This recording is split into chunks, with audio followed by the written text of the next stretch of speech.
Testing. Can you?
Yeah, 6.5 yards. Yeah. Okay, so as you all know, public hearings open and close with a gavel. Consider this open. Tonight, we are here to discuss the legislative intent and the purpose of local law number 2 for 2023, which is changing the residency of the constables.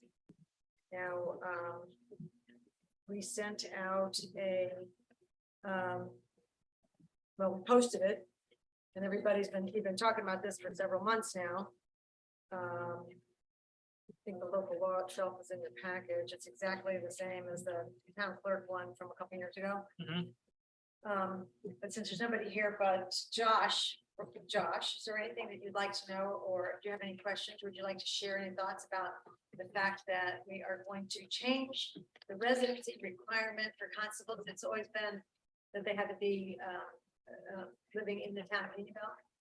But as you know, the labor pool is tight, and we decided to open it up to all things being equal, we would pick the Unionville resident.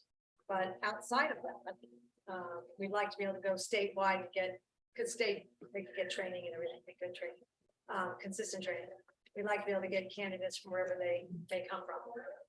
Do you have anything you'd like to add to that thought process? Surprised that I came to a town where you had your resident constable. So it's common sense that you should go. Good. Our comments. It's a very good comment. We appreciate you taking the time. Okay. Do you have any comments? All right, we'll scream it. Do you have any comments about the change in residency for the constable? We must have young men and women in this town. Be willing to put up with old people and things.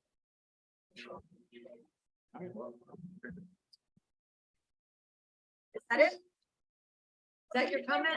Betty, when you sit down those flags, those things flags, can't you put an article about the constables in there? What do you want me to say about it? Because Say we're looking for young people. no, we're not looking for anybody. We have plenty of constables. Yeah, we're fully staffed. Say that again. We are fully staffed with constables. All right, What we are doing is protecting for the future, because we happen to know so-and-so is going to retire, somebody's going to move, things are coming. So, let's put that in the newsletter so people know there will be outreach coming up. thank you. Does that make sense? Of course. Yeah. It does make sense. We usually post things like that on the website, but yeah, we do that. I don't know the website. I don't do any of that. Just I'm now front, you know that. Yeah, we do know that. Affectionately, she says. So, does anybody else have anything they'd like to say about the constable residency requirement? You're the last guy. Nothing. Okay. So, I think that if, that's our final call for all residents to speak about the constable residency requirement. That's it. Okay. Well, this public hearing is over. Thank you very much. We're not taking any action other than passing the ability to hire people from within New York State. That's all we're doing. So it's not that big of a deal. In other words, that's why nobody's here to comment probably. Can you hear me? You plan on having people come in from Canada or something? No, New York State, because they'll have the same training. Can you hear me? Here. Okay. Okay, so what we'll do now, guys, why don't we just take a break, because some people were planning on coming till 7:15. Sorry about that. Yep, sounds like a good idea. Yeah. John, when I was signing, Yeah, very fun to stop by, he said there's a tree and a big branch limb down in the cemetery. oh, all right, Can you drive through tomorrow? yep, for sure, all right, thanks. Said the one definitely needs changed.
everyone. Welcome to the Town of Unionville Town Board meeting for September 20th. We opened and closed a public hearing on the removal of the town residency requirement for constables. Got two comments. At this moment, I would like to go ahead and call this meeting to order, and if you would join me in a salute to the flag, appreciate it. Pledge allegiance to the flag of the United States of America, to the republic for which it stands, one nation, under God, indivisible, with liberty and justice for all. Thank you very much.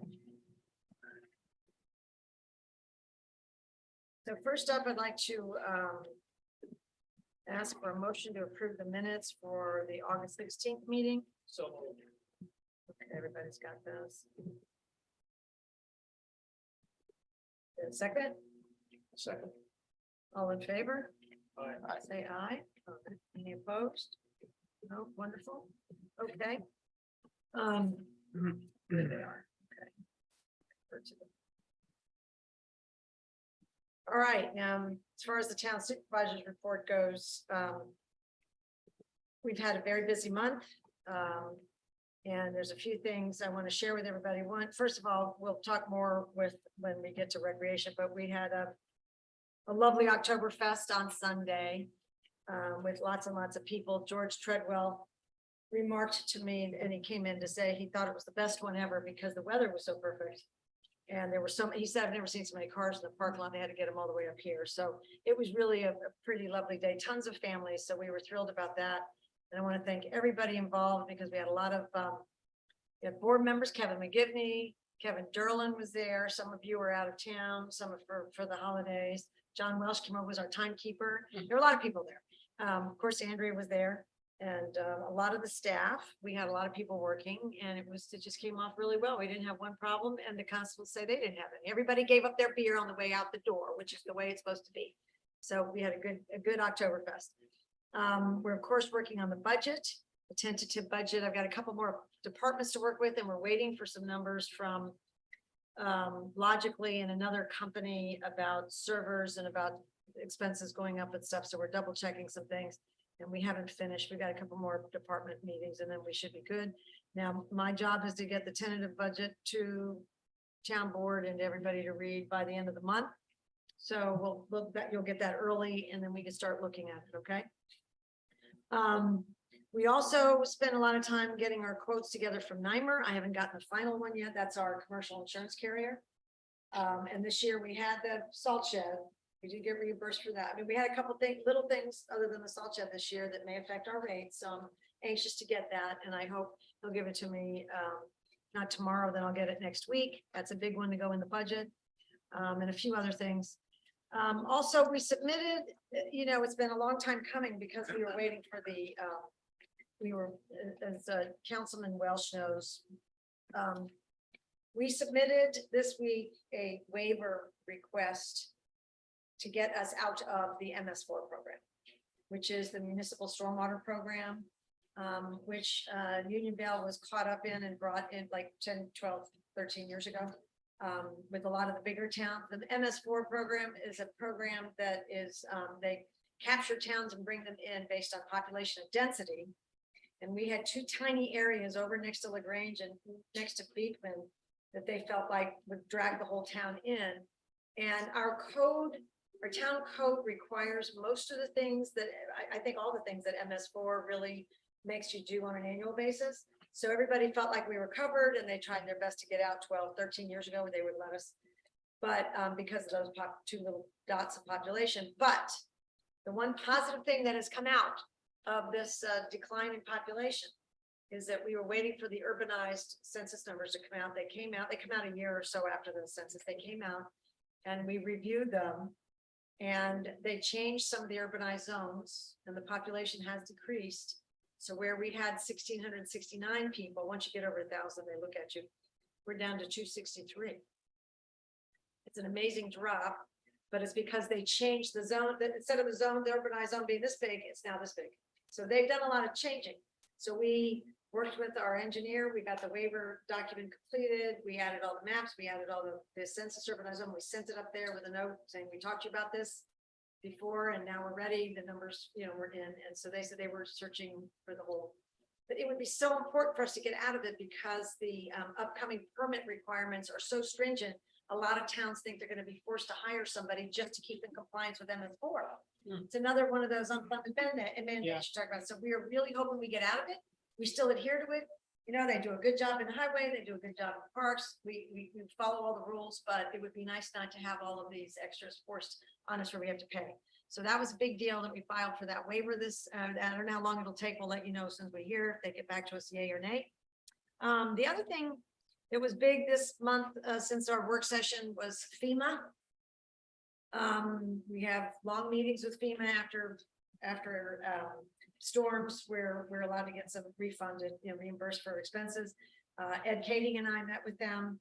That was it's a long meeting. Whenever you meet with them, it's a long meeting. And, you can spend 2 or 3 hours on it in a day. And then I'd go back and complete. Ed and his guys sent me some numbers. We have stuff to complete for them. They're gonna come for a site visit. The big thing we want from FEMA, and they set it for October 3rd. The big thing we want is that when we've got some great pictures for them, when all the water receded on what we were talking about this, remember the water receded on West Globe Mountain Road, that bridge on the left side of that bridge was the cement was just pulled through. Mhm. You know this bridge. Oh, yeah. Oh, yeah. So we have holes on the left side. We got our engineer to go over and look at it. Ed was there. John Welsh just looked at it because he drives that bridge a lot. And it's a $300,000 bill, plus minus 300 grand, because they have to also install it. They have to probably raise it higher, Yeah. and they have to do road repairs at either end, right? It's gonna be more than 3. Is FEMA willing to put the bill or help us? Well, the one problem, that's what they're coming, the one thing that disturbed me was she sent me back a chart that I'm gonna correct her and talk about tomorrow. She said, estimated cost for the bridge, $50,000. So I'm sending that back to her tomorrow and saying, no, correction, here's what our engineer came up with. Mhm. And when they see it, they understand the whole thing has to be done. But there is a site visit on October 3rd, so everybody will be there. Yeah. Not only Tom Harvey, but the owner of his engineering firm will be there. I guess they're all owners, but Mr. Renia will be there. And so we'll have a good group. They're expecting everybody, but we got our fingers crossed. But that was a very long meeting. We have to deal with them another 10. We'll have to deal with them another 10 months. That's how long it took after Hurricane Ida to get the 55,000 we got from them. 10 months, every 2 weeks on the phone. So it's pretty arduous, but it was worth it in the end. So we'll keep on this one. I also wanted to mention something about BOCES. So the supervisors and mayors went to Duchess BOCES, and we had a dinner over in their new facility. And I know that, you can sit there and I don't want the supervisor to go on and on about this stuff, but I'm going to pass this around. They have revamped BOCES over there in Salt Point, off of Salt Point Road. They're doing so many interesting things. So they have an adult learning institute. So people that want to get career training or switch out of something that they don't want to do anymore, they're focused on that. Home improvement, personal enrichment, which is the normal stuff. All the schools seem to be doing personal enrichment. But they not only do that, but they have an ag and market section now. They have they have that section for kids that are troubled, or just not troubled, but they can't quite fit into the normal classroom. So they bring them over there and they have unique ways to teach them. But they also have a lot of stuff for adults. They have a lot of new things that they're offering. I was actually really, really impressed. And if anybody goes there, like there's a culinary course, September 19th through December 19th. So they have a lot of new things for adults that people may be interested in. So I would suggest people go to their website and check out their offerings, because they were impressive. They look like they're really well run. They have the fanciest meeting room. Most schools have all the money. Oh, yeah. The fanciest, they have what we want, which is the microphones or all of it. You can't see them. They're hanging down a little bit to capture everything, so nobody has to do this. A really beautiful meeting room that can be rented out. So they've done a nice job over there. And I mention it because I think some of our folks would enjoy, taking some of their offerings. It was just very impressive. Mhm. The other thing is, I spent time several times. Ed Kading and I went over to Wisman Road with a DEC representative because of Wisman Road and that whole area of, the potential for flood for all the houses along. And then Brian Drum from the DEC came up with a plan for that whole Jackson Creek area. And that would help if they follow some things, would help flooding a little bit, not from hitting everybody's lawn right away. Because now it's just coming right over. And there are several residents over there that are upset, as you guys would guess. And they've been upset for probably every time there was big storms because of the way it's situated there. Sure. But the nice thing is that the DEC made some recommendations where soil and water could help. And Brian Skorlock and I met with the farmer that owns the area, the stream, Yeah. Mr. Mazzella. We met with him, ran through all of that. Brian Skorlock was terrific. He agreed with the DEC and he said he could offer him several things. And one of which that a lot of people didn't know is that they would be allowed to go into the stream and pull out a lot of that block stuff, as long as you're not digging in, they're not going into the bank in any way, Yeah. touching the sides. Mhm, They just can into pull the stream trees, bed. there's a whole grove of trees that has grown in the middle. Oh, okay. And they can pull that out, but they're not supposed to disturb too much under, so maybe they want them to cut it off, but they're allowed to remove brush from the center that's blocking and forcing the stream. So they can do that without a permit. So he wrote it all out and the farmer has it. Brian's coming back with ideas of how to use how to move some other things around for him to try to open up two main areas. That they feel that helps. Good. So anything that will help, Sure. we're gonna pursue, but really great. The DEC was quick. I think Ed and I were impressed. He was with us for a long time. Did a good job. And then Brian Skorlock was terrific. So I think the soil and water people can also help. I wanted to thank everybody. Godfrey Park, the playground has been delivered Mhm. and is there, all the pieces all over the place.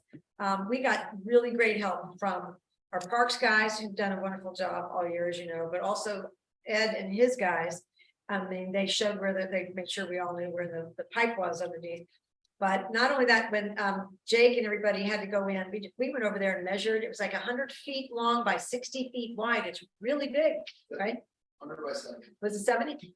I mean, when they were showing me, it's bigger than the previous footprint. So, and it's gonna be that softish mulch, that softer mulch that they use. But it was a big area. And after everything was removed, which Jake and his guys did, Willie Murphy came over from his excavating company. Willie Murphy Excavating. They pulled out those footings, I think. And then after that, the highway guys came over and removed a whole bunch of material, but they needed to have that whole area has to go down 12 inches. So a lot of material had to be moved. And yesterday afternoon, Willie Murphy was finishing. He sent me pictures, his truck and the highway truck and all, the guys were working, which was nice. We can send that out on Unionville Mail, but and today it had a little chance to rest. Tomorrow, the fellow that's coming, Rob Pettinelli, that's installing the playground, Mhm. he's coming tomorrow. And then the next 2 days they'll be there. And then on Saturday, we'll have the community built. Oh, wonderful. So everybody will be there helping. So by Sunday, the kids can play. By Sunday, the kids will be able to play and, anything we're short. Anything we're short, we'll just, I don't think we're gonna be missing anything. One of the women called me, she was worried that maybe people have been messing around with it, and maybe they stole a part or two. But I mean, you worry, right? There's stuff to sit Sure. there, but the gate had been locked and Jake and his guys kept it locked until, I guess there was one delivery. So I think we're gonna be great. The people are so excited. So I think it's gonna be a wonderful experience. We'll schedule a ribbon cutting in October. to Very be- nice. Yeah, Very nice. so it'll be nice. All right, and then I just that was really it. I just we got some new news this afternoon, so we're gonna have to have an executive session at the end of the meeting. I just want to give ready a heads up about that so they don't run out the door. And that's about all that I have. We'll be back with more budget information soon to you guys in the email. Okay. Okay? Mhm. All right, next up, board member reports. Anybody want to start? Want to go first, All right. Councilman? I've been going over details of these security system offerings. I'm not that familiar with all this stuff, so it was an education, trying to understand all the aspects of it. It's pretty complicated. Mhm. So I can make an intelligent decision and vote on it later today or whatever. Good, yeah, no, I think it's on here. Yes, it's on here.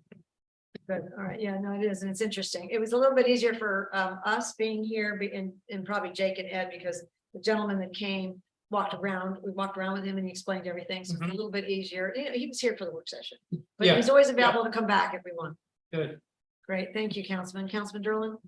I just want to say I had a really nice time at the Oktoberfest, and most importantly, it was nice to see Matt Wapchenak, who we raised all the money for with the tips.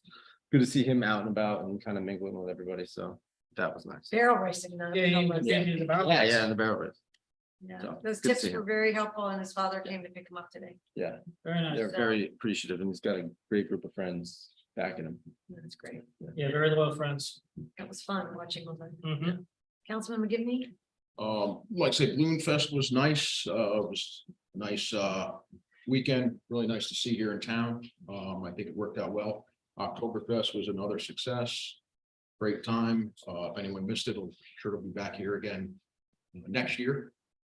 As some of you know, in our Parks Department, Jake, this is Jake's last week. Like to say he's a keystone down there in that Parks Department. He's gonna be well missed. Like to thank him for his dedication to the town, for the past, I think he's been here 8 years now. Probably. Yeah. And, wish him best of luck in the next chapter, Jake. Thank you very much. Thank you, Councilman Gusacon. I was going to basically say the same thing as Councilman McGivney. I mean, it was a pleasure working with Jake. He's gonna be a hard position to fill with the intent and his care for our town, and it was just a pleasure to be with you. So I just wanted to say thank you. And good luck in the future. He's come up here to report. We get to have Adam again. One last hurrah. One last time.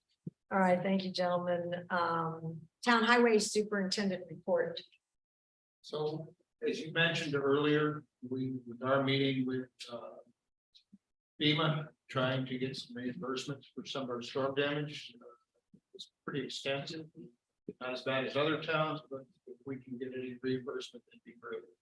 The West Cove Mountain Bridge is under engineering, assuming, and see what else we got going on. The guys, one of our 10-wheeler trucks has been out helping other towns with oil and chip. As they reciprocate us every spring, we need trucks, so. The interaction between the two towns or multiple towns is pretty good, so we do have a great relationship there. We have, I'm gonna say the majority of our storm damage that we are aware of has been taken care of. Other than putting asphalt patches back over pipes, washed out. We're just waiting for the material of the place to settle in a little better. We're intending on taking on the blacktop end of all that next week. Guys have been mowing the edges of roads as we always do. And, that's pretty much it. Other than, I guess.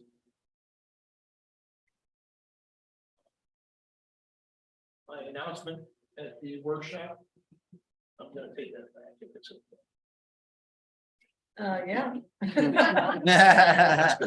Okay. Yeah. Say no more. Okay. meeting is over. Sign the papers. Yeah. Had a lot of input from a lot of the residents, and it was all positive, so. And I've had a conversation with my family, we're gonna tough it. That is excellent. Good. Thank you. Yeah, thank you. Glad to hear that, Ed. Yeah. We were kind of betting that might happen, just so. We were hoping. We We were all, hoping. Pinning We that were Jake right praying.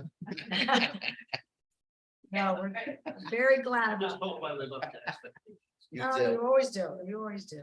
That's great. We've already done it. Yeah. Yeah, no, we appreciate that. It's, you do get a little bit from the residents every now and then. Everybody gets them. Andrea gets calls, like, we all get calls sometimes, and that's not when your reason, but. And then the next day you get 3 good calls and you're like, oh, okay, it's not so bad. So My main reason was what I said. I think that's great. You got a lot of good calls from. That's nice. Wonderful. Okay.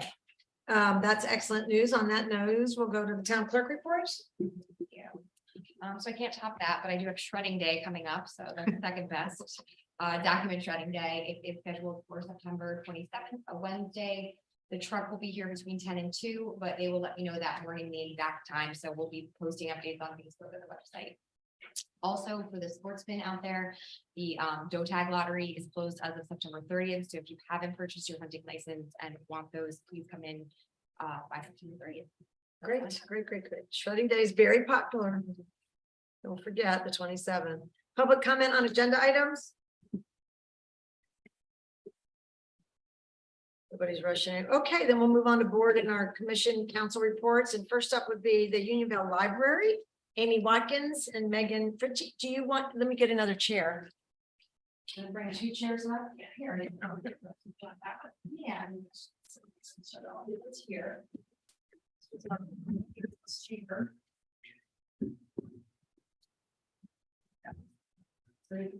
Just so you know, the camera angle changes. So you guys will get captured. Okay, great. All right. Folks behind you. Good night, Ed. Thank you. Yeah.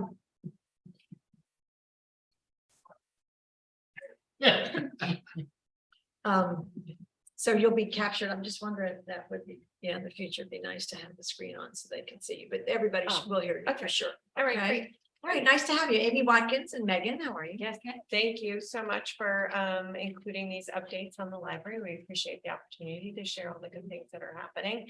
I am not going to speak. I really want Megan to be able to, I'm thrilled to be able to not only introduce her, but to welcome her as part of the team that's going to take our library into the future and put us on the map. Megan comes to us with a wealth of knowledge and experience in the library field. And she's currently working on her master's.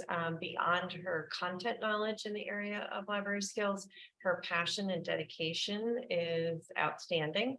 Whatever task we give her is done to full completion, and she is a dog with a bone in the greatest way that it could be of getting things done. So there isn't a challenge that we have given her that she hasn't met, and done so in a very timely, if not sooner than we requested way. So I don't want to steal her thunder, so I'm going to let you speak. And we'll go from there. Welcome, Megan. Yeah. That was very nice. I want to thank everybody for having me here tonight. I want to thank you for the kind words. I kind of want to keep this as concise as possible, so we're not here all night, but if anybody has any questions, feel free to reach out to me at the end of this or stop me and say something you find interesting. So I think we're going to start off with the charter. I think that's the most pressing issue that we're coming across right now. In speaking with the policies, I think I want to touch a little bit about what Art talked about at the last meeting, just to give everybody updates. So in terms of our policies, we have met all New York State required policies and they have been approved by the board. We have also had our long range plan approved by the board, and to speak a little bit about that, some of our key aspects that we want to focus on is community relationships. We currently have a partnership with CBS Inc., which is a great organization for adults with developmental disabilities, and it kind of helps them implement themselves into society. We are also working with a plethora of local children's authors for story time, which I'll touch on a little bit later. It has been an amazing opportunity as somebody who works in libraries and then love for libraries.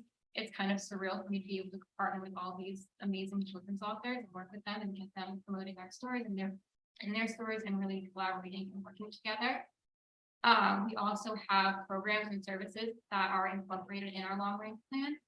Those services, as of now, are our museum passes. Those are going to be a really great asset for the town. Currently, we have the Geo Museum Pass, which not only allows you access to the Geo Museum in Beacon, but it also allows you access to a plethora of other museums in New York State. I'll have the full link posted on the website. We also have the New York State Empire Pass. I thought this was really important to get us for the fall. I'm an avid hiker. I grew up in the Hudson Valley. I love hiking. And I feel like the feeling is mutual for anybody who's grown up here. So having those Empire State Passes allows you full free access to New York State Park. It's done by carloads. So if you have 15 people piled into a car, putting it into the park. Good. Oh, very nice. Just take a really big car. We also have the FDR Museum Pass. This pass is only for the museum and library. It does not give you access to the house, but it is a great way if you have people come up and you want to be like, hey, you want to go to the FDR Museum? This is a great way to do it for free. And I have a plethora of those passes. So there's really no issues in overlapping people. And yeah, it's really it's amazing. In terms of, I want to talk a little bit about meeting with other libraries and meeting with other directors. I have met with all of our neighboring directors and they have all been so welcoming, all been so amazing. I think it was really important to establish ourselves within the community and establish ourselves with our local directors. And they've all been very responsive and very positive. Oh, wonderful. Yeah, I'm very excited that those relationships have been really form free. That was very good, because I'm sure that was a challenge, so Mm. thank you for No. doing it so well. It was a real compliment to Megan Yeah. and her ability to just, I'm gonna say layman's term, speak library. With the library directors and share their passion for what we're trying to do for our community, and while our communities overlap, the Yeah. complementary services that we can offer. So it's not a competition, it's a Very compliment good. to one another. Yeah, and we're all, at the end of the day, they're my colleagues. We go to each other if we need help with Mhm. something. They've all been so helpful with the chartering process. They've all given me so much advice, and I'm very grateful to have met with all of them. They've all been so lovely. It was really a great experience to get to meet with them. Wonderful. Right. Yeah, so moving past that, I do want to talk about a little bit of our collection, because this is kind of gonna be what the library is about. So we currently have the contract with Baker and Taylor signed, which is gonna give us access to materials for the library. I am beginning collection development currently as we speak, and I will hopefully have it done in the next 2 weeks. So we can really get this going, really get this started, and have books being delivered into the library. I want to also discuss that I have been in communications with the Hudson Library System and the Division of Library Development. And they're all so helpful in getting this library pushed forward and getting us really progressed with this charter process, as it is a lengthy progress. Our goal is November 1st to have this charter done with and complete and submitted. However, we are trying to get that done quicker with our collaboration with the DLD and the Hudson Library System. We're hoping to get that pushed Oh, through the end of very October. good. Yeah. Wonderful. Great. Mhm. Yeah, I'm very The excited. residents all really wanted that. That's great. Yeah. So in talking about new news, I want to start off by saying I'm meeting with the elementary school next week. So hopefully that partnership is very great and very flourishing. I think implementing the library in the school district is one of the most important things as the director of the library. And it's really going to help push this community forward. I also want to speak about an ILS system. It is a very library term, but essentially it's an integrated library system, which takes a hard catalog and makes it electronic. Getting this established was kind of tricky because it's like, as Art said, like playing catch-22. You're trying to get something done that's hard to do. And you have to cross a lot of barriers, but we were able to get one established and up and running. I'm currently designing it now. And it basically works with a typical website. Think of it as Google. You search in what you want to look up, you see if it's in the catalog, and then you can request it, come in. It's a really simple process, and I'm very excited to have it implemented. It also partners with the local school districts. So since the ILS system we are using is also being used in the school districts, it allows our collections to collaborate and allows us to intertwine with the community and school district even further. Now, Now, when you're, oh, that's fantastic. now, I That's have all great. access to the ILS system. I'm designing it, so I have access to Very nice. collaborate with the school district, which is pretty amazing. And that's part of what we're gonna speak about next week. Excellent. Yes, That's great for the kids. Wow, very, that's very wonderful. amazing. Yeah. And then just a quick final note, when I met with Amy, the library director for Dover Public Library, she actually gave us free library furniture. I think aside from the vendors I'm meeting with in terms of furniture, like furnishing the library, this is a great way to do it. Free furniture is the best furniture. Very nice. I took a page out of my book. I know, we're never gonna decline free furniture, so it was a really great opportunity, and I'm so grateful for Amy, and I'm so grateful for Dover Public Library for being able to donate that furniture for me. And as much as I love working and negotiating with vendors, I love getting to work with my colleagues and getting to get furniture from them and getting to have mutual access. Very nice. That's great. It's really nice. It's really over. So, Yeah. I'm just, since you're wrapping up, tell everybody, I think the Instagram post. Mhm. And I don't know if everybody knows that Susanna Hill, one of the trustees, is a wonderful children's author. Yeah. I thought that Instagram post of her reading her book last week was adorable. Can you advertise on that? And we should send it out. Programming. Yeah. Yeah, tell them how that's working. So along with, I guess I can talk about programming in general, with the Storytime program specifically, it is a virtual story time that happens every Thursday at 6 p.m. It is designed for working parents. When I was doing research about program development, I came across a census saying that most parents commute 40 minutes to work both ways. I think it is a bit of a struggle to commute 40 minutes each way to work, come home, have to deal with kids, pack them in the car, bring them to the library, and then have them sit for a program for a half hour. I think doing it virtually is a really great way to kind of take the load off some parents and give them a product that they can bring into their household. This product or program, I should say, is also coupled with a free activity for kids. So either before, after, or whenever the parents feel like giving their children an activity to do, the library does offer that. In the future, I do plan on making a daytime story time for parents who have younger kids to bring into the library. There has been significant research on the cognitive development of kids in story times in person, but I do think having that virtual option is a great way to start.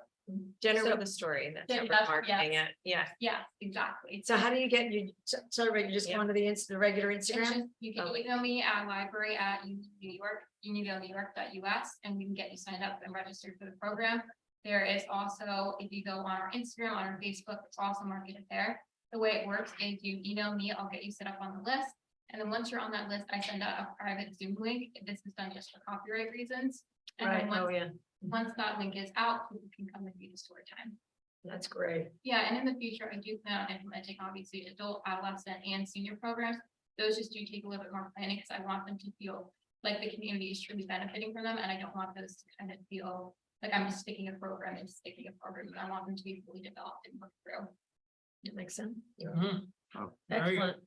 Those, I saw two of them. They were really cute. Yeah. Mhm. Yeah, I am able to post a little clips from the story times Yeah. as promotionals. Just again, copyright is very complicated law in libraries, especially with recorded videos. And I'm very mindful of that when I'm doing anything like this. Excellent. Well, welcome aboard. We're glad you did a great job at Oktoberfest too. You guys were having fun over Thank there. you. Yeah. Yeah. Hit the ground running here. Yeah, Yeah. sure did. Yeah, and actually on our Instagram page, from Megan drew a cow that we were naming at Oktoberfest, and we took many of the names that were selected, and we're doing a poll on Instagram just to further try to build our engagement with the community on voting on the final name for Yeah. the cow. Yes, On the and cow. you could Oh, talk yes. through why you chose the cow and the reason behind the cow being our mascot for the Oh, that's library. great. Yeah, there's, the cow was something that I was just like, why don't we have, like, when I went to Dover, they have a raccoon as their library mascot, and I was kind of like, why don't we have one? So I just quickly sketched out a cow design. The library is located in an old dairy barn. I think Yeah. it pays owes to the town. Sure, I think it yeah, pays very owes to our appropriate. roots. I've grown up surrounded by cows. I lived over the bridge and all I saw were cows. When I drive through Unionville, I see a lot of cows. I think it kind of just pays to where we are and where we're located, and I think it's cool. It's a cool way to stay in touch with our roots. And it's going to allow us to do some programming around Yeah. our mascot. So talking through the adventures of our cow, whatever the name ends up being. And, you know, I'm sure she's going to end up having some friends from the friendly forest Yes. that we can also develop as the children become more comfortable and are more aware of what's happening in our library. So I think it's just a nice way to grow with the Tony Library. That's wonderful. Yeah, very clever. Mhm. Thank you. Yeah, all about the engagement and just trying to build awareness. Mhm. Creating value in the library is really vital for getting the library off the ground. And I think as much value as you can create, I'm gonna create it. Wonderful. Thank you. Great approach. Great. That's great. Thank you. Thank you for being here. Thank you both. Thank you. both. Thank you. Well, you'll give us regular updates, we hope. Anytime. That's great. All right. Thank wonderful. you. Thanks for Thank you. coming. Thank you. All right. We'll see you soon. Wonderful. Next up, Conservation Advisory Council Chair Josh Redinger. Can you join? Hi, Josh.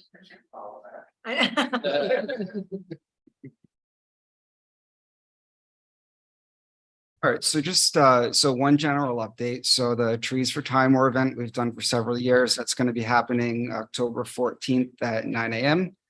We're trying to get a local Girl Scout troop to come down there and help replant several dozen trees.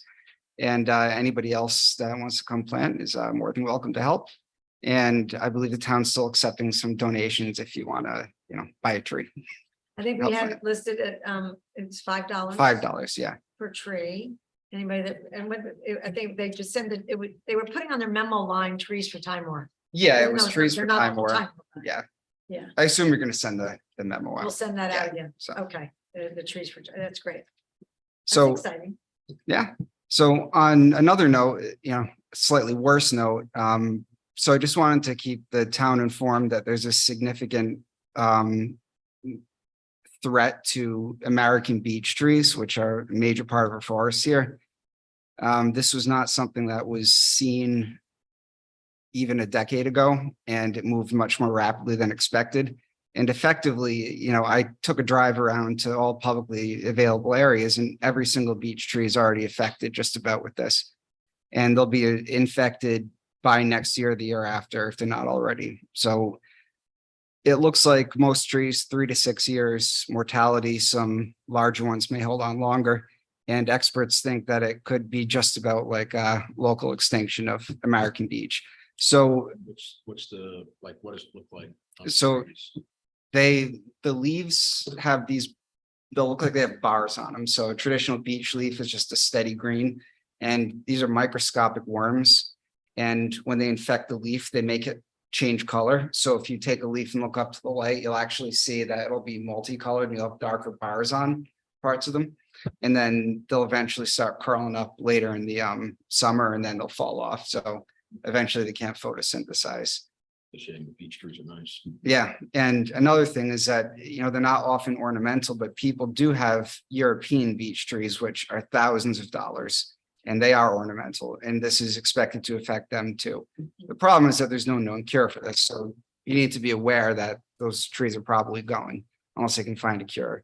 So it's especially important for large landowners, especially forest managers, anybody that owns a sporting club that might depend on that tree species, to be aware that, looking 5 years down the road, they might be dying. And it does affect the forest composition. It's like a keystone species, and a lot of game like bears, they feed on these beech nuts. So, you typically have a beech and a birch and a maple forest, and with the beech gone, a lot of times you don't have the mast in there. So it could have significant environmental effects. So people should just be aware, especially if they're large landowners. Where's the origin of, Yeah, where did this come from? It came from, I believe it was Ohio in 2012. They noticed it, but they don't know yet. They think it might be spreading on birds. So, and the beech trees have a different disease that affects their bark. The beech are like those really bright, white, smooth ones that you draw on when you're a teenager, right? And they've had a disease of the bark, which makes them bubbly, and that's already weakened the tree. And now they have these things that are crawling up the leaves. So, Lisa Vince and I were at an event with an ecological expert a couple of months ago, and it was his thought that it's pretty dire for them compared to all trees. And just like the ash tree going regionally extinct in the swamps has a huge effect on the water table and whatnot, this would probably have a similarly large effect on the ecosystems in the forest where beech is prevalent. And those are usually like cooler, moister, north-facing slopes and older forest. So there's your bad news for the night. Thanks for alerting us. Can you send? I plan to write up something and send it to people. We can send it out and yeah. get it distributed. That'd be great. It's one of those things that's moving quicker than the news tends to catch up. So There's nothing anybody can do though, right? no, So not they not can't right now. clean it, they can't- shame they can't. do anything Yeah. to Stop it. Yeah. Slow it. And the really unfortunate thing is if you have one of those gigantic old European beaches, like if you've ever been through Kent, Connecticut, they have those massive ones in the middle. They might be susceptible. Yeah. So not a great situation. That's about that. One other thing. So myself, Lisa Martell and Brittany Hedrick, we went through the former rental property that's now in town possession just to evaluate to see if there were any significant ecosystems, because that's in a wetland. It's adjacent to Sprout Creek. And what we found, unfortunately, or fortunately, is that there were no significant ecosystems there, actually mostly a tangled mess of a very bad invasive plant called the amber maple. So yeah, aside from normal restrictions from the DEC, there's no compelling reason why anything there needs to be Nothing further really protected. special. Nothing really special, but it's worth investigating due to its proximity to the to Sprout Creek. Oh, yeah. Thank you Yeah. for going over. Yeah, very good. That's about it. Wonderful. Thanks. Nice. Very interesting. Thanks very much. Thanks for that additional information, Josh. Wow. Scary stuff. Okay, now we're into departmental reports. Number one up. Jake Gosnell. So we've already let the cat out of the bag that Mr. Gosnell is going to be leaving us. But I did want to say when you came up to join us that it's been just a wonderful pleasure working with you. And we've had a lot of fun. And we had a good time last night at the going away party. So that was fun. It's very nice to meet you guys. You do an excellent job. And I mean, you do a lot of things really well. And it's a phenomenal offer that you got, and we're very proud of you. We're glad to have known you. And we know you're gonna be a huge success in your next spot, and congratulations. It's just awesome. I appreciate it. Come back at this one. so- Yeah, I'm close, so I'll be here. Yeah. So now you can talk about whatever you want to talk. Obviously, we already talked about Balloon Fest, but that went super well. I'm always really impressed by Frank and his whole crew at the chamber. They do an amazing job. Balloon Fest went off super well. I also want to thank my staff, especially Vincent. Vincent was there all weekend. It's kind of his thing. He takes it on. He stays there. So that way they have somebody, from the staff who's there who can help with whatever they need. But yeah, it really just gets better every year, and Frank dials it in a little bit more. So, I hope he keeps coming back. I think that's a great one. Oktoberfest went off super well. Everybody seemed to have a really great time. We beat the rain, which was really nice. And then it rained all day Monday, but it's all right. We made it. Monday. Yep, we made There's it. only one car in this field. Yeah, one car left in the One car field. left in the field. Yep, Right, they that's showed up about noon time. That's all right. It's better that they leave their car and get a ride home. Yeah. So that was great. The next one up will be next weekend is the Gaelic Fest, the Big Irish Fest, and that is on Saturday, the 30th, and that runs from noon to 9. A little later. Yep. So you've got that coming up. Again, I wanted to touch on the Godfrey Park Playground. I want to thank everybody. Like, my guys did a great job between demoing the existing playground and swings and everything else. Willie Murphy for helping us pull out the footings and getting everything loaded up. The highway guys for removing all the horrible sand. I think that is one of the biggest things that everybody's excited about, that there won't be sand at Godfrey Park anymore for bees to live in. And then again, for Willie Murphy and the highway guys, Willie Murphy, basically dug out our 1 foot by 100 by 70 and loaded it into the highway trucks. So I really want to thank everybody on that one. Unloading the semi truck worth of playground equipment was daunting and took a couple of hours, and it was a little bit miserable, but it's awesome that it's done. It's all there. And the build starts tomorrow. So that's really awesome. And then just for me, I'd like to thank everybody for making me feel so welcome here for the 8.5 years that I've been here. I absolutely love Timeware Park. I grew up in Unionville. I lived in Unionville for 38 years. I moved last year, I moved out of Unionville, and that wasn't even by choice.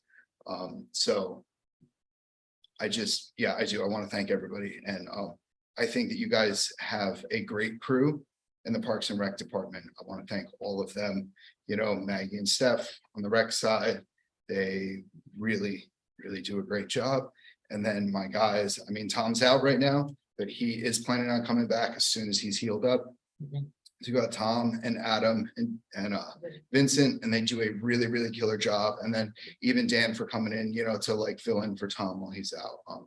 They're a really great crew, and everybody we have on staff, the constables, the highway department, everybody up here at town hall, you guys, I really appreciate it. So We're gonna miss you. yeah, I will come back and visit. I absolutely love this park. So Good. Very good. We'll see you at the Oktoberfest next year. yeah, there you go. Carrying a beer this And time. you won't be working. Exactly. We're just hanging out. Exactly. I told the guys I would come help put out hay bales. Yeah, sure. Yeah, exactly. Unless you want to make an announcement like that. Yeah. Go right ahead. No, yeah, I would love to, but yeah, no, it's my time. But yeah, I absolutely Too love this good. place. Too good. Yep, and I love this place. It's about all I can say. Yeah, we love Thanks, you. great. We really do. You got it. You've been awesome. Thank you Yeah, very you're much. welcome. Yeah, I appreciate Good it. luck in your new venture. Thank you very much. Would you like me to stay to talk about anything else? I will add one thing to what you said. I went to the Chamber's breakfast this morning. Okay, They invited me to come over to, I think, to get the thank you photo, the graph, and they wanted to recognize Unionville and their sponsors. And I didn't have a chance to tell you this today, but this was the best balloon fest they've ever had in 32 years. Really? And I said, what, you know, that was so great. They were so thrilled. They had a whole video of the weekend and one of their criteria we have is not in our control, which was all 5 flights went off. Mhm. And they were just thrilled. It never happened before that all 5 flights. went off. Wow. Wow. And so the photography was beautiful. Everything, you know, as you said, they run a really tight ship and they do really well. And they were so thrilled that we allowed them to be here again. And they're very thankful. But I thought best record in 32 years is pretty good. It's So that pretty was the good. last year Yeah. here. So Yep. how about that? I There you bet it go. won't happen next year. They'll be down to 4 flights again. Yeah, there you go. You topped everything. So Awesome. Jake, let's stand up and give Jake a hand. You are our.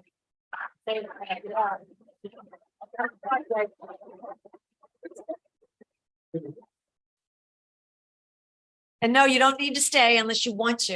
Okay, I'm gonna head up. And if you change your mind, the door's always open. I appreciate it. I asked it. Yeah, but he'll be here tomorrow, so we get to, Yeah. one more day, Jake. Yeah, so thank you. Next up, oh, we've got the reports and would somebody like to read recreation? Sure, I'll read that. Okay, Okay. This past Sunday, we hosted our annual Oktoberfest event at Timor Park. Families and friends enjoyed German food, music, and dancing, as well as exciting competitions throughout the day. Thank you to all the vendors who helped bring the spirit of Germania to the park. And thank you to all the staff and volunteers who worked throughout the event. Our team looks forward to next year. Registration is open for our school year TGTT program. Students K through 5 can enjoy their full and half days off from the school at Timor Park, or they will enjoy hiking, games, crafts, and as much sunshine as possible. More information and registration can be found on the Parks and Recreation website. great, thank you. How about constables? Councilman Russell. Okay. Close the constable report for August 2023. Constables patrolled approximately 720 miles of town roads, including all properties, filling the Explorer with 44.7 gallons of gasoline. The town court dates totaled 38 cases on the dockets, with 17 actual appearances and 5 cases that pled by mail. There were no issues to report. Constables reported the following during patrols. 8-9, 2 parking tickets were issued for parking after hours at Timor. 8-12, responded to wires down on North Parliament until Central Hudson arrived. 8-23, served code violation appearance ticket for building department. 8-27, responded to 2 noise complaints, no music audible on arrival. Additional notes, 8-12 to 8-13, annual mandated constable training completed. 8-26, Explorer maintenance and DMV inspection completed. Respectfully, George Turnbull. Excellent, thank you. Animal control, I'll do it. Councilman. Thank you. Sure. Animal control report for the month of August 2023. During the month of August, there was 1 found dog, later reunited with her owner, 1 dog bite from an unidentified stray dog, and 1 complaint. Respectfully submitted, Mary Jean Calvi. All right, we'll now move into old business. I think we've covered Godfrey Park pretty well. As I said, we'll have a ribbon cutting in October. I don't remember exactly which date, but we've got one earmarked. We'll mention that next time, send that out. I did want to talk about the guidelines for short-term rentals. Now, in our work session, a couple of weeks ago, we walked through some comments from the county. You know, they sent us some comments, not informally, and they wanted us to respond to them. And then when we resubmit our local law, then they're going to come, then they have 30 days to comment again. And I just want to run this by, because when we discussed this, we said we're going to run it by so the residents can hear it as well. And there were 4 things, and I want to confirm the last one. So one of the questions the county had was, what was our timeline going to be for existing short-term rentals to apply for a permit once the new local law is adopted? And in our work session, we decided 30 days. Yeah. Everybody comfortable with that? We said 30 days. So, and the second was, what is the processing time upon filing a short-term rental application to be sure the property complies with all applicable requirements before the permit is issued? Now, in their comments, they said the state is usually 30, but when George Cole was with us that night, as we were chatting through all these things, he was saying that he said he'll do that, does things quickly, you know, he sends these permits out and all that. But he recommended 60 because he said all the rest of his stuff is on 60 days. So we Be agree. consistent, yeah. Okay. We also said, we had a just good discussion about parking. So the county recommended that we get a little more specific, instead of just leaving it where, you know, George, the code enforcement officer will look at the length of the driveway and make sure there's enough room. But basically, where we narrowed it down is we said we want on-site parking required. And so we discussed not on anybody's lawn. It can't be on a lawn. It can't be on grass. It has. But then I was talking to our attorney, Jeff Battistoni, and he was saying, you know, that maybe a suitably improved driveway would be a good way. So it could be driveway, anything that's suitably improved, but non-lawn. Mhm. So Makes so if you have a driveway in front of your garage and you have side by sides, enough room for 2 cars, you might be able to fit 4 there. So that's, Yeah. everybody's comfortable with that. Yeah. Okay, as long as it's on-site parking. And last we had the total parking spaces allotted. And I remember, I did not write this one down. We started talking about bedrooms. How many people are we gonna allow per bedroom? Remember, we gotta know, we don't want to talk about children, we don't need. So when our attorney and I, when Jeff and I were talking, we talked about, some people will talk about so many people per bedroom or any space with a pull-out sofa. Or maybe you just go by the number of parking that's allotted and you're not gonna have more people, more spaces than that. So what did we, do you guys remember? Because I didn't write that down. I have it down as a question mark, like we didn't finish it. We didn't finish Yeah, it. we didn't. Yeah, we didn't really. Right. either one. It's hard to put that to words. Yeah. So if you had 4 bedrooms, then you would allow 2 adults and not worry about children. Like if they have a 3-year-old, I think it shouldn't matter. Right, We're excluding children from the Yeah. conversation, I think so. especially young children, right? Yeah. So 2 adults per bedroom, children excluded, it's children, not throw them in there, as many as you want. You Yeah, I know, think that's reasonable. pull out couches, count as a bedroom. That's common. in the Yeah. thing. We're trying to be not too strict. Yeah, We want to make it easy for folks to rent their places out if they want to earn some extra money or for convenience sake. And as George was saying, it also depends on the septic too, which is usually designed by bedroom count. 5 bedroom, yeah. It is, yeah. Even a pull-out couch is technically not a bedroom, but. Right. Well, what we can do is, we can put an estimate in with a carve out for George saying, wait a minute, you're trying to get 12 people in a septic for 2 bedrooms.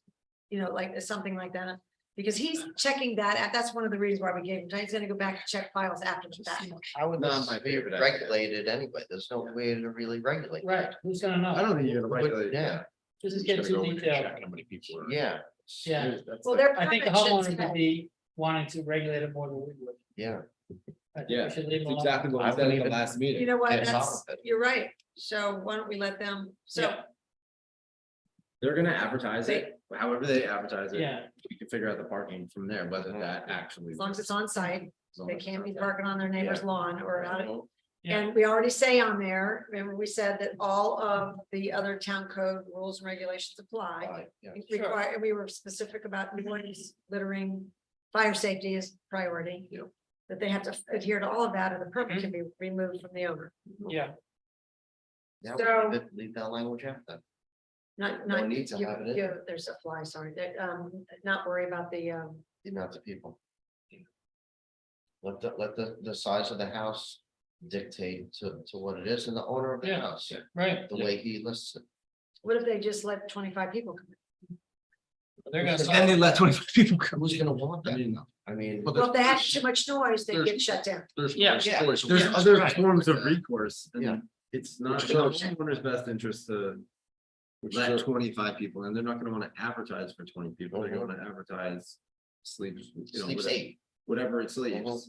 And They then wanna we do can this on a back that long-term up basis, with what, if it sleeps 8, it's got the 8 parking spots, or however, I don't know how you might work, but. 4. 2 Yeah, per car. yeah. Well, as long as they have enough for on-site parking and they're not parking in their neighbors' Yeah. lawns Or or you tell, driving, or George tells them, they can't you can impose. fit 8 cars here, you might be able to bring 16 people, but you can only fit 8 Mhm. cars. And even still, who's gonna do it? Well, he is It's gonna just to look, try to keep them off the road in case there is Yeah. an issue. But that's already in there. to Right. keep them off the Yeah. road. Right. noise, parking, I mean, think not it's parking, but necessary. noise, littering, Mhm. fire safety. Self-check, we have the whole self-check in there. Right, All right, so you want to just leave it open? yeah, That'd be consistent with some sort of language, Jeff, that would be. we can Consistent with the revisit use this of in the a year or house, two if we had to. something like that, so that they can. We could redo it every year. And that's the If we one need thing that we said, that we're gonna leave this to the point where we've only got 12 of these. I mean, that we know. of. So we're gonna leave this so that we're not bossing people around too much, for lack of a better phrase. And then if things get out of hand, if they're adhering to the noise and the littering and all that, that we're worried about. Yeah, we'll leave them alone. And if they're not, we'll change the rules as we go. Everybody's good? All right, we'll leave it at that. All right, so that's what we discussed. And so thanks for clarifying before. That was our short term. So basically what'll happen is we're gonna advertise the work session in 2 weeks as a voting session. We will vote on this then.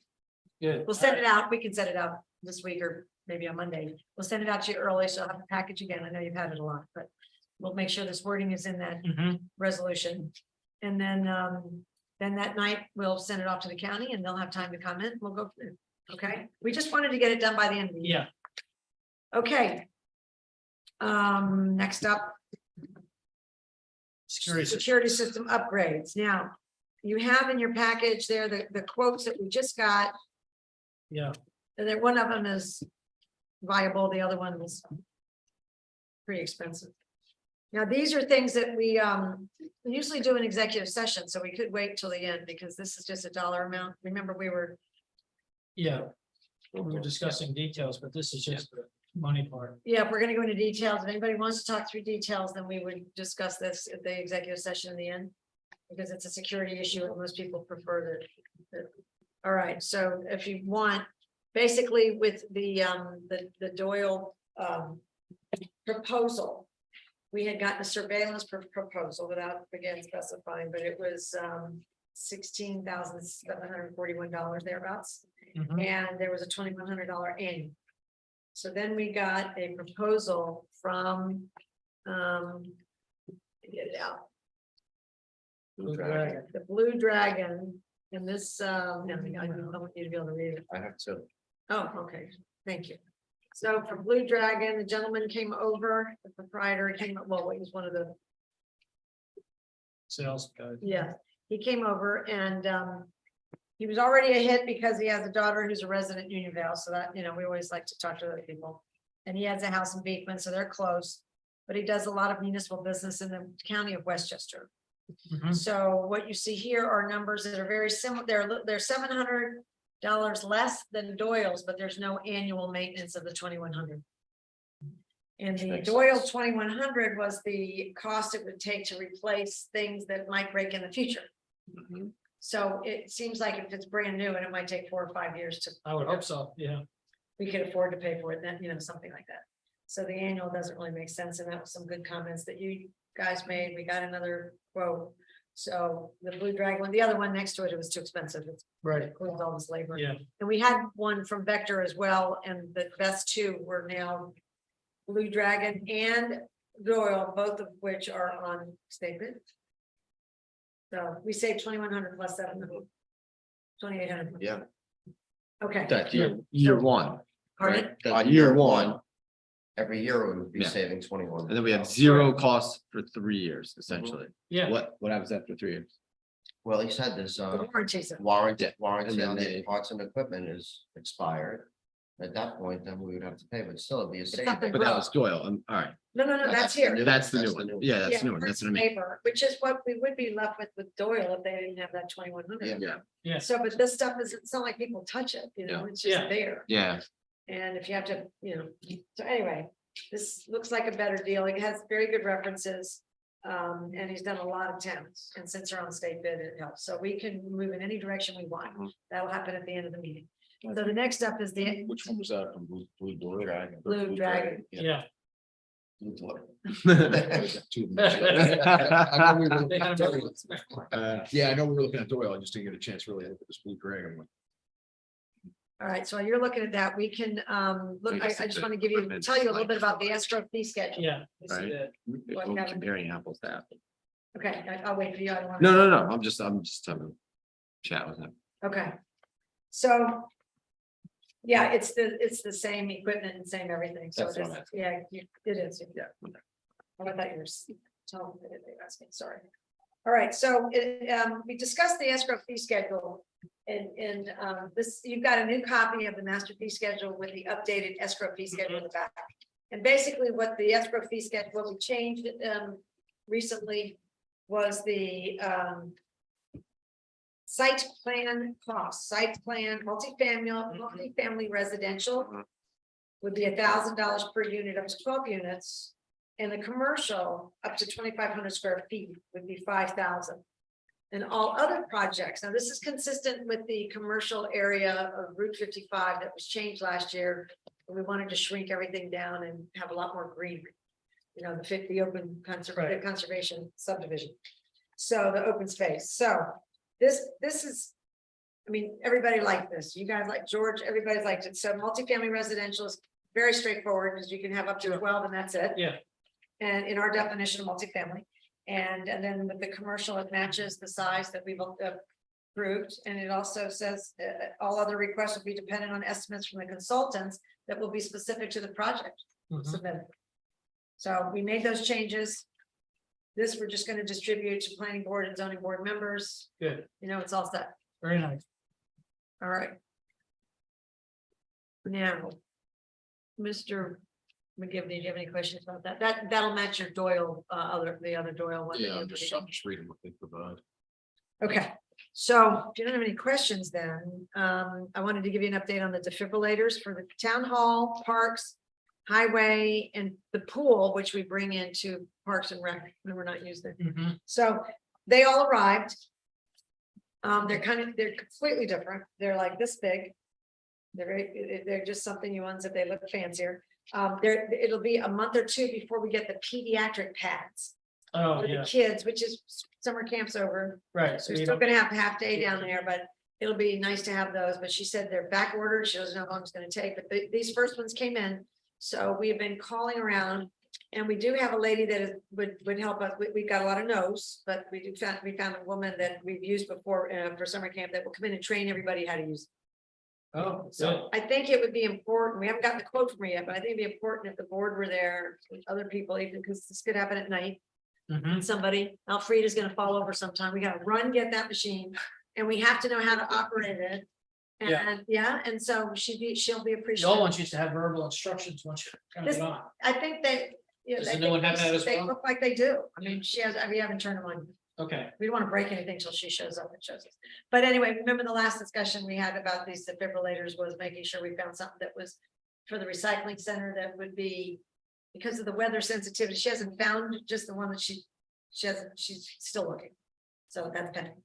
We'll keep you posted, but at least these look good and we can we show. just buy one of those plug-in refrigeration heating units, you know, cooler type thing. You can plug them in and set the temperature. Just keep it in that. Yeah, but the problem with that is that it's expensive to run things 24/7 and these guys are only there 3 days, 2.5.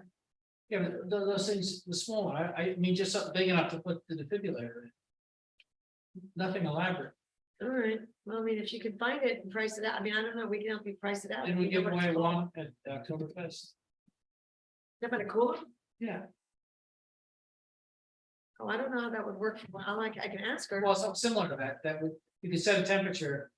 You know, say 60 degrees or whatever, And leave it. and leave it.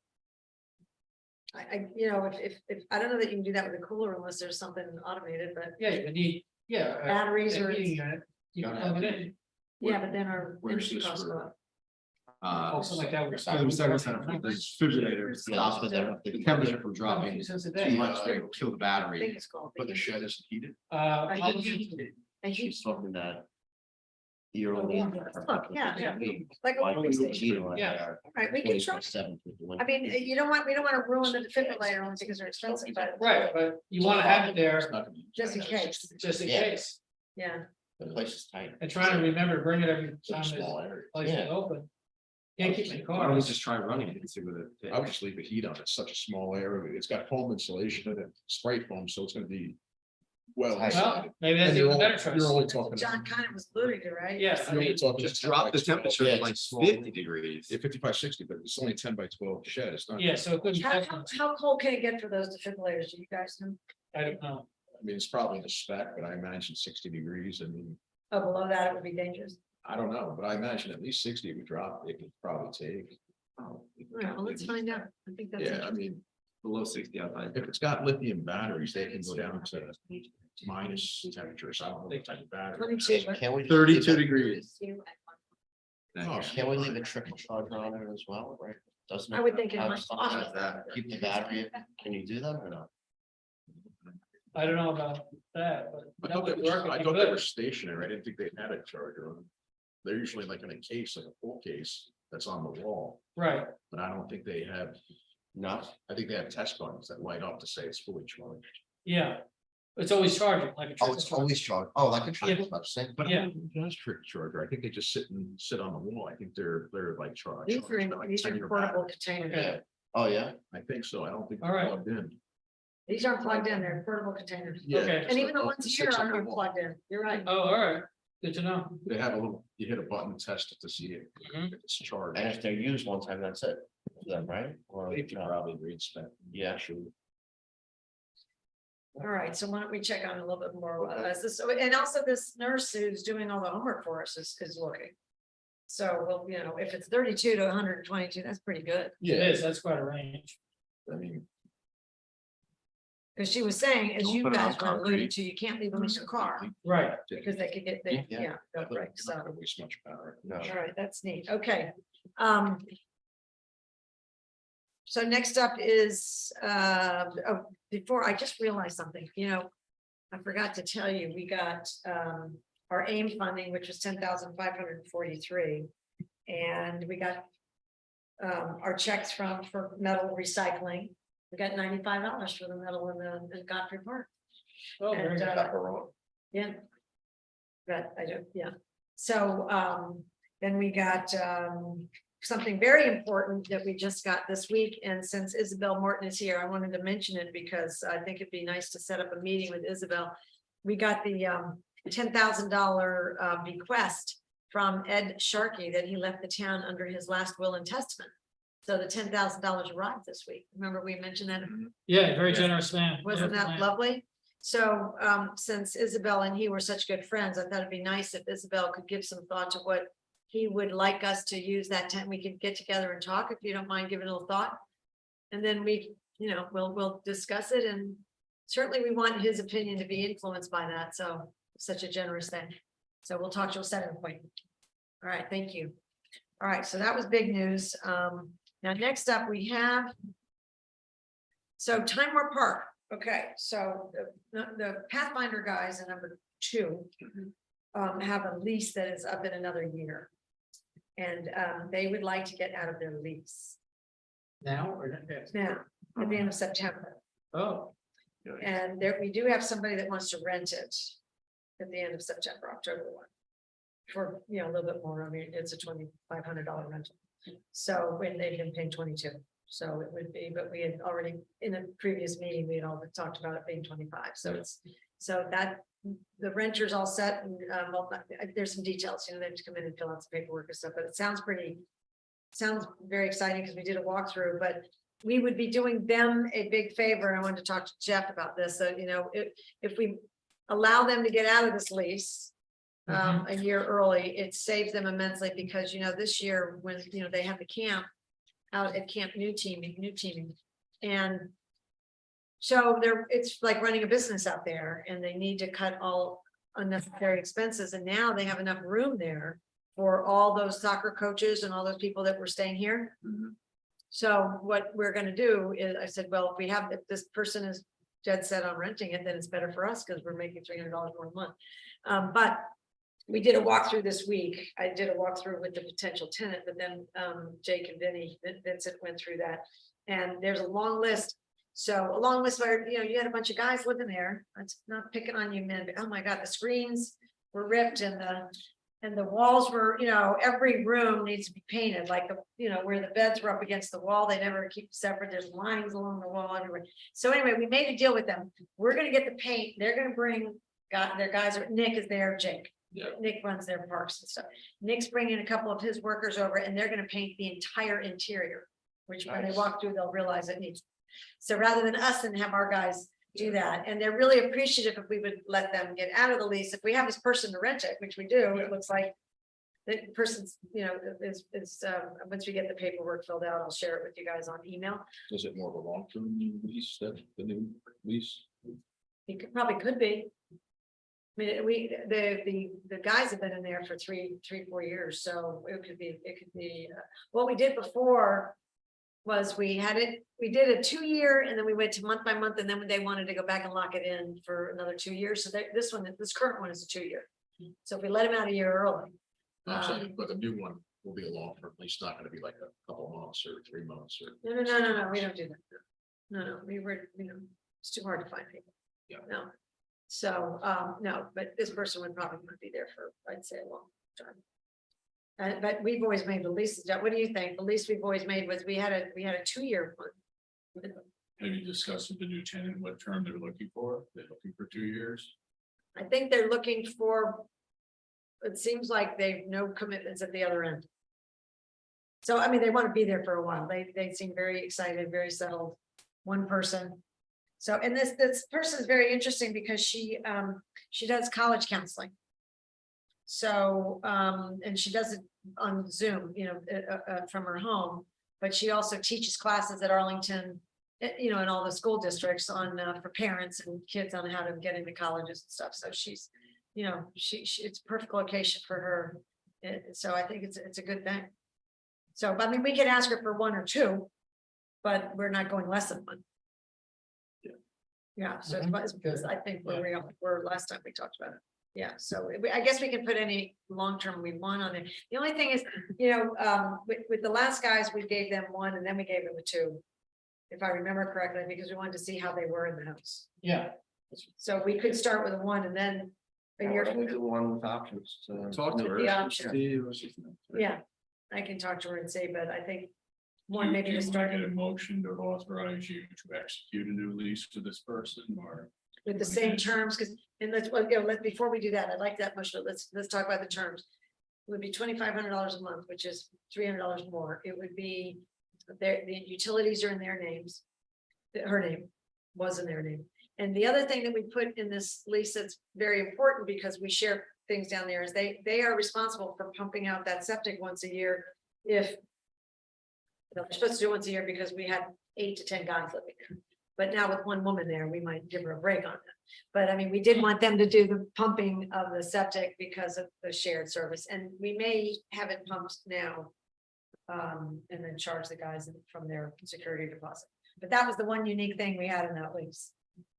So, anybody have any other points or questions? I don't. All right, then, that's like a motion to authorize me to get the lease Yeah, I'll make a in motion place. to authorize you to develop a lease with this The person. minimum of a month, of a year, Yeah, 1 year minimum. and then we'll go from there. And let the other ones out of it. And let Pathfinders out by the end of the month, Pending they fix everything. pending the, NHL. there's screens missing, there's other things. Yeah. And the other person signed. Yes. Yes, Sure, yeah. so they're all dependent. Any movement on the bigger house down there? No, we're going to a new place to advertise them. We're trying to avoid families down there because it's inside the park, as you guys know, and it's been harder for businesses. But we've got a new lead on a place to advertise for businesses, which I think could be promising, so we're gonna do that. And it might be $150, but it won't be much, and then we'll see, because that would be, and that one, I think, if we get a business in there, it would be more of a, maybe a very 3-year, that's 5 years, something like that. That would be a really good thing. And they can do that with everything part with covenants and all that stuff, we can do business down there. Oh, yeah, Jeff and I've already talked about it. We have to make that decision, say we'd like to do that. And it's probably so much better for us, given, the park and the locking of the gates and what happened last time. So I think we're good. Now, if we found a couple like the two previous tenants, I Yeah, deal. bring them to you right away, and I bet we all probably think that's good. Yeah. So we'll keep looking at that, but I think right now we're kind of searching on the commercial side to help get a longer term. I think you had mentioned a motion, but I don't know that it was voted on. Was anybody, can I have a second? Didn't vote on. Yeah, Need nobody a seconded. second. I'll- We were structuring it. Yeah, All nobody right, seconded, so. you're seconding. What it? about the security for this It's prior 1 month tenant? net rent, 1 month, so yeah. they're getting the security back once they. No. No, because I they think- broke the lease. Well, no, it's not that they broke the lease, it's just there's gonna be so many repairs to make that I think they're pretty, Septic pumping. that's $500 right there, and then all the other maintenance and the other stuff that has to be done. Okay. Screens and everything. I don't think Yeah, they're it's a fast. Okay, all right, So we would offset it with the cost. okay, And if there was mhm, $100 left, we'd send it. yeah, okay. Good with that? Yeah. Okay. Yeah. All right, so we have a motion, we have a second, all in favor, say aye. Uh, Aye, any opposed? No. Right, okay, excellent, we can get that done, and I'll keep you posted as how that develops. So now we have a resolution of adoption for the constable residency, which hasn't changed at all since we first started talking about it. No comments at the public hearing. Where is it? Here it is. First, I mean, we made this exactly like the town clerk one, so that it's the same as what we talked about 2 months ago, 3 months. Actually, when I went back and looked, we first started talking about this in May. So I think, months, yeah. I think it's in good shape. So, I want to read it and then I would like to discuss it if you don't mind. So would Councilman Buscoffi want to read resolution? Sure. Of adoption? Resolution of local law 2 of 2023, resolution of adoption. A local law of the town of Unionville, Dutchess County, New York, to amend Town Code Chapter 12 to delete the residency requirements for constables. Be enacted by the Town Board of Town of Unionville as follows. Section 1. Findings: the Town Board of the Town of Unionville has determined that in its best interest of the Town of Unionville to allow for the hiring and appointment of constables who are not residents of the town. Allowing for expanded pool of potential constables will help to protect the health, safety, and welfare of the town, its residents, and others. Section 2, Town Code Section 12-3A is hereby amended to read as follows. In accordance with Town Code Law, Section 39, and Public Officers Law, Section 3, a constable shall be a citizen of the United States. A constable is not required to be a resident of the town of Unionville, but must be a resident of New York State. Section 3, the local law shall take effect immediately upon filing the state's Secretary of State. Whereas on August 16, 2023, the town board instructed this local law to be known as local law number 2 of 2023, entitled a local law of the town of Unionville, Dutchess County, New York, to amend Town Code Chapter 12 to delete the residency requirement for constables. And whereas a public hearing in relation to said local law was held on September 20th, 2023 at 7 p.m. prevailing time. And whereas notice of said public hearing was given pursuant to the terms and provisions of the municipal home rule law of the state of New York. And whereas said local law has been on the desks of the members of the town board of town of Unionville for at least 7 days exclusive of Sundays. Now thereof be resolved that this local law as above described is hereby adopted. Okay, thank you for introducing that. May I have a second? I will second it. Okay, so I'd like to have a discussion. I just want to make sure it's clear. I went back and looked at the town clerk's resolution of adoption, local law we adopted in 21, which was, they're almost identical. And so what we were talking about was the fact that we have always said that if you have multiple candidates, the preference would always go for the interim candidate. Mhm. It's not in either one of these local laws, but where it belongs is in the employee handbook. So what we need to do is, because that's the way we operate, you know, we'd always take the local person, you know, the hometown person first. But what because things do change, you know, but it does belong in the employee handbook in writing somewhere so that people know. And if a new department came in, they could read it for themselves, even though that's what we tell them that they have to do. So I think what we'll do is, in other words, I don't want anybody to think we overlooked it. But it is something good to have in the handbook. We'll put it in over the Good, next yeah. couple months. New York State has a couple of other things they want in the handbooks that are required now. No doubt. Did you know you have to have lactation rooms? Really? Yeah, not a whole room. You don't have to build a room for somebody. You just have to give somebody space. So lactate, that's required by law. And then there was one other one. There's two that we have to put in. So we'll just add this to that list. We'll do them all at one time Okay. at the end of the year. Okay. Okay, so any other discussion? I thought we were gonna put wording in here to favor a town resident over a non-resident. I thought that's what we were gonna put in the law. No, that's what I just addressed. It's identical to the law. We said it's identical to the one we use for town clerk. Yeah, but the handbook can change. The law is the law. Laws are expensive to change, handbooks are not. So when we do things like that, we put them in the handbook and then everybody gets to adopt it, that gets approved as well. But we go back in and take the code and change it's expensive. If somebody removes it from the handbook at one point in time, it's like it never existed, you know? And that was the whole reason of changing this, was to put that, the residents get first shot at it. I think we've explained it.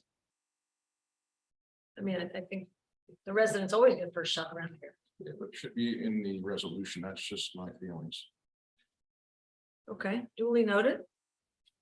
All right, at this point, I think it's I'd like to call a roll call vote on the resolution as it stands and as it was written. Councilman Rose, Aye. Councilman Bezkoff, Aye. Councilman McGinn, Nay. Councilman Welch, Aye. Supervisor Ross. Aye. Okay, I'll put this on for the employee handbook.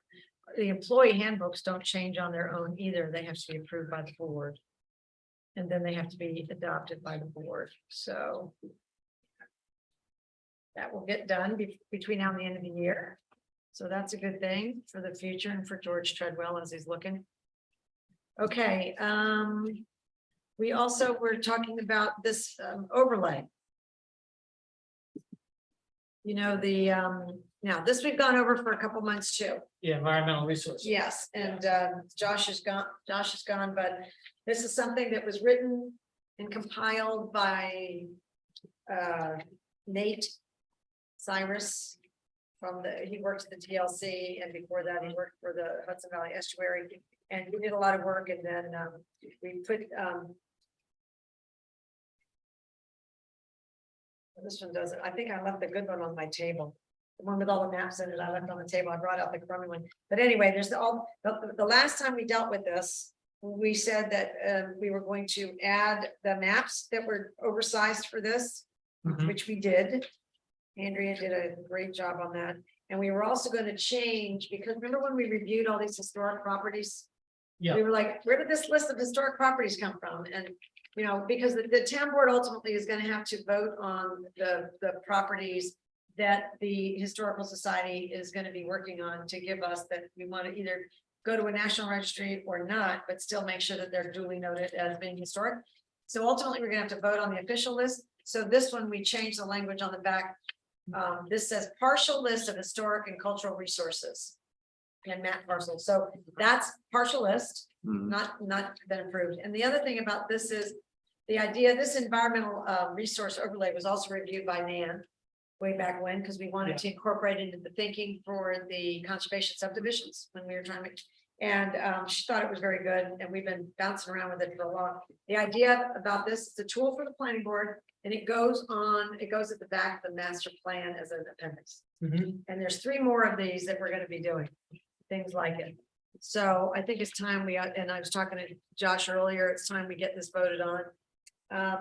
I sent you an email on May 16th to all of you. We have an open space plan, the environmental resource overlay, a scenic corridor overlay district, flood fringe overlay, and an official list of historical sites and resources for preservation. Mhm. Those are 5 different projects that we wanted to get done, and this would be number 1. And we've been Very good. Yeah. all right, so those 4 others are on the come, but I think now we make a motion to adopt. Yeah, I'd like to make that motion to approve the environmental resource overlay as an attachment to the appendix of our master plan. Is there a second? Second. Second, thank you, Councilor Jolin. Although, everyone in favor say aye. Aye. Aye, any opposed? No, all right, that motion carries. We can get this done and submit it soon. That's fantastic. I just want to make sure the final copy has all those good maps in it. I keep printing off the wrong one. Now now if we want to, again, if we want to talk details, then we can go into executive session. But right now, since we've been reading these materials and we've had the materials for the new security system. Yeah, we kind of went through the details at our executive session 2 weeks ago. Yeah, so without going into those details, we would be adopting the fire intrusion and access with no options, like the surveillance and other things Correct. that we don't need. So that would be the plan that you've got the dollars for right there. Mhm. And I would say we can do that and get them started because they have to order everything. And that was the one that we were pleased with and impressed with during the work session and the last conversation with that. Yeah. I was with that young man. All right, does anybody have any other questions about it? I mean, we went through it that night with him. He came and discussed it in executive session. Mhm. Yeah. Okay, just usually we do the security stuff. We don't talk about it publicly. They've always adhered to that. So that people won't really know how the town's being protected. Yeah, what Should was they his have name again? Dan Fuentes? Oh, yeah, yeah. Yeah. In case they have ulterior motives, Hmm. evil thinking, Mm-hmm. way to protect the town, and it's an additional tool to protect the staff. So if we're ready to go, may I like a motion to accept this as written? I'll make a motion to accept Doyle for security install. If you don't mind reading it, with no option, To accept access with no options, options at this time. okay. Second, I will second it. all right, all in favor, say aye. Aye. Aye, any opposed? No, we were pretty thorough that night. He did a Yeah. good job. Yeah, he knew his business. Yeah, and he is vowing to give us the most wonderful service, which will be very good for us, because, And we're way better protected than what we are. Yeah. Yeah. much better for Need the that. employees, much better for the people down in the parks. Yeah. It's gonna protect our highway garage from fire and stuff, so, Yeah, it's a really good thing for the town. Yeah. So good job, took a while, but we got there, thank you very much. All right, and then I think that, I'll make a motion, we approve paying our bills. I'll second that one, all in favor, paying bills? Aye. Aye, all right. That motion carries, and at this point, are there any public comments on town issues? No. Okay. It's very quiet tonight. Must be the 44 degrees out there. It's got everybody in a different mood. Yeah. All right, well, we got a lot done tonight. This stuff's very important with the security. We do have to have a quick executive session. So we're gonna have to make a motion to go into executive session. Then when we come back, we're not taking any action. I'm sharing information about legal issues. You have a motion. to executive- Motion, to go into executive session. That's your job. That's your line. That's just your line. Second, I'll second. his. Okay, all right. So all in favor, say aye. Aye. All right, let's go into executive session. I'll just take a couple of minutes. And then we'll, you guys want to wait outside and come back, we'll just close the meeting up and that's finished. John. HR is free, several. Good night. Start putting some polls in. Someone in? Polls. Paul?